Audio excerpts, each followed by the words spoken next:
হাসরের ময়দানে আপনি বুঝবেন। যদি বেলালকে জিজ্ঞাসা করেন, বেলাল ঈমানের দাম কত, বেলালকে বলবেন ঈমান কাকে বলে, তো হযরতে বেলাল বলবে উত্তপ্ত বালুর মধ্যে বুকে পাথর চাপা দিয়ে মরুভূমির রৌদ্রের মধ্যে পড়ে থাকাকে ঈমান বলে। খাব্বাবকে বলবেন, খাব্বাব ঈমান কাকে বলে, তো হযরতে খাব্বাব রাদিয়াল্লাহু তাআলা আনহু বলবেন কামারের দোকানের জ্বলন্ত লাল কয়লার মধ্যে নিজের দুই পাশের কোমরের গোশত খুলে খুলে চর্বি সহ ফেলে দিছে আমার মনিব ঈমানের কারণে। ঈমান এটাকে আপনি কি বুঝবেন? আপনি তো বুঝেন নাই বাপ। সারা পৃথিবীর জনসংখ্যা একেবারে বরাবর 800 কোটি পৌঁছে গেছে।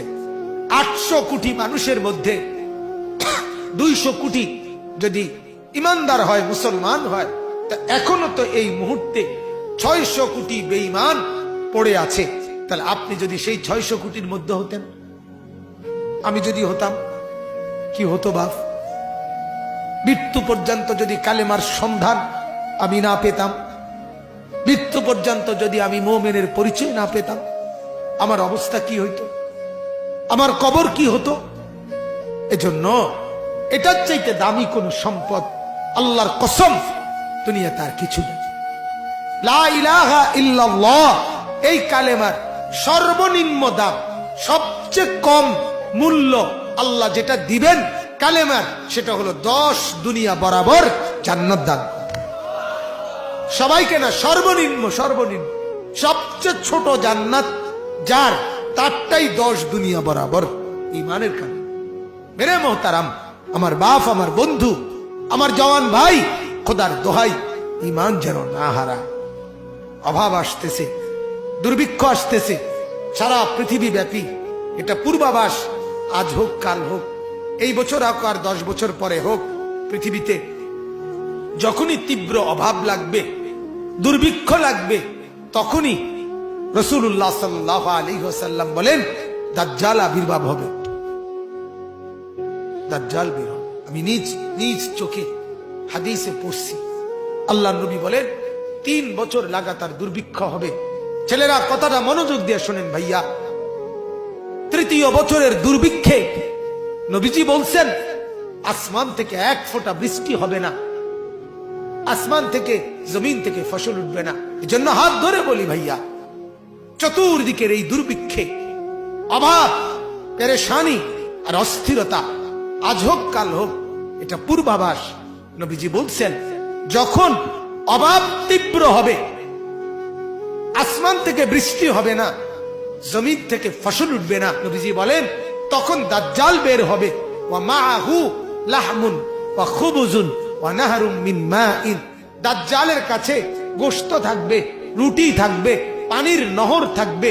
দাজ্জাল বলবে তার বাহিনীরা, ইহুদিরা, দাজ্জালের বাহিনীরা, দাজ্জালের সাথে বেঈমানরা বলবে গোশত নাও, রুটি নাও, পানি নাও, বিনিময়ে ঈমান দিয়ে দাও, এরে খোদা মনে করো, এরে খোদা বানায় নাও। আরে বাপ, আমি কেমনে বললে বুঝতেন? আমার তো মন চায় পায়ে ধরে ধরে ছেলেদেরকে বলি, যুবকের হাতে ধরে ধরে বলি, রে বাপ, আল্লাহর দোহাই তোর এই উলঙ্গ ছবি দেখা, নাচ দেখা, মোবাইলের ছবি দেখা, জিনা আর বেবিচারের এই দৃশ্য গোটা দুনিয়ার মানুষকে কষ্ট দিবে বাপ। শুধু তুমি আযাবের কারণে কষ্ট পাবা না, বরং গোটা বনি আদম, গোটা মাখলুকাত, এমনকি গর্তের পিপিলিকা, এমনকি সাপ, বিচ্ছু, জন্তু জানোয়ার পর্যন্ত কষ্ট পাবে। সব অভাব লাগবে এই গুনার কারণ, গুনার কারণ, নাফরমানির কারণ। কোরআনুল কারীমের মধ্যে আল্লাহ তাআলা বলেন ওমা আসাবাকুম মিন মুসিবাতিন ফাবিমা কাসাবাত আইদিকুম। গুনাহের কারণে মুসিবত।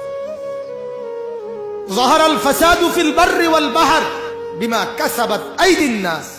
গুনাহের কারণে আমাদের মা আর বোনদের হাঁটা চলা দেখেন না বাপ, বাজার, মার্কেট, শপিং, রেস্তোরাঁ, কফি হাউস, ক্যাফে, বিনোদন কেন্দ্র, পার্ক, মা আর বোনদের পাগল হয়ে গেছে, পাগল, বেসামাল। এই অল্প কিছু মোল্লা মৌলভী, অল্প কিছু মসজিদ মাদ্রাসা, এগুলা যদি বুলডোজার দিয়া এগুলা যদি ধ্বংস করে সমান করে দিতে পারত, তো এদেশের রাস্তায় রাস্তায় উলঙ্গ যুবক আর যুবতী জিনার ব্যভিচার করত। শুধু ঝামেলা এই মোল্লারা, এই মোল্লা এগুলা ঝামেলা, এগুলার কারণে পারে না, এটাই করতে। হ্যাঁ, সেদিন বেশি দূরে না, সেদিন বেশি দূরে না, রাত নাই দিন নাই, সারা রাত আপন মার ঘরে, বাবার ঘরে, যে ঘরে মা বাপ থাকে, সেই ঘরে নিজের ছেলে মেয়ে যদি সারা রাত উলঙ্গ ছবি দেখে, সে জাতি ধ্বংস হইবার বেশি দিন আর নাই, বেশি দিন আর নাই। আমার বাপ, আমি বক্তা না, আমি কণ্ঠের জাদুকর না, আমি সুরওয়ালা কেউ না, আমি এক ফেরিওয়ালা, এক ফেরিওয়ালা আমি, যার কলিজা ভরা ব্যথা, অস্থিরতার পেরেশানি। আমার গলা আজকে তো একটু কথা বলতে পারছি, আমি গত 3-4 দিন আগে কথাই বলতে পারতেছিলাম না। আমার একজন সাধারণ মানুষ বড় মহব্বত করে, উনি আমার একটা সান্ত্বনা দিছে, কয় যে হুজুর, আল্লাহর কথা বলতে বলতে গলা ভেঙে গেছে, কোনো অসুবিধা নাই, আল্লাহর কথা বলতে বলতে আবার ঠিক হয়ে যাবে। আমি বলছি, চাচা, লক্ষ টাকার ঔষধ এটা, আপনার এই কথাইটা। হ্যাঁ, মালিকের কথা বলতে বলতে কত মানুষ। তাহলে এই জন্য বাপ, হালাত কোথায় আমাদের? ইমানের কদরটুকু আমরা করলাম না ভাইয়া, ইমানের কদর করলাম। আমি যে মুসলমান, আজকে যুবক এটা পরিচয় দিতে চায় না, মাথার চুল থেকে পায়ের নখ দেখে বুঝার কোনো উপায় নাই, সে মুসলমানের বাচ্চা। কোনো উপায়, কোনো উপায় পরিচয় দিতে চাচ্ছেন। তার কথা হলো, আমার লজ্জা, আমি মুসলমান। এটা আমি যদি ইউরোপে জন্ম নিতাম, আমি যদি আমেরিকায় জন্ম নিতাম, আমি যদি অস্ট্রেলিয়ায় জন্ম নিতাম, আমি যদি ইউরোপে তাইলে 24 ঘন্টা উলঙ্গ নারীর সাথে থাকতে পারতাম, তাহলে এটাই ছিল মজাদার। বলেন নাউজুবিল্লাহ। আমার বাপ, ইমান বড় দামি জিনিস।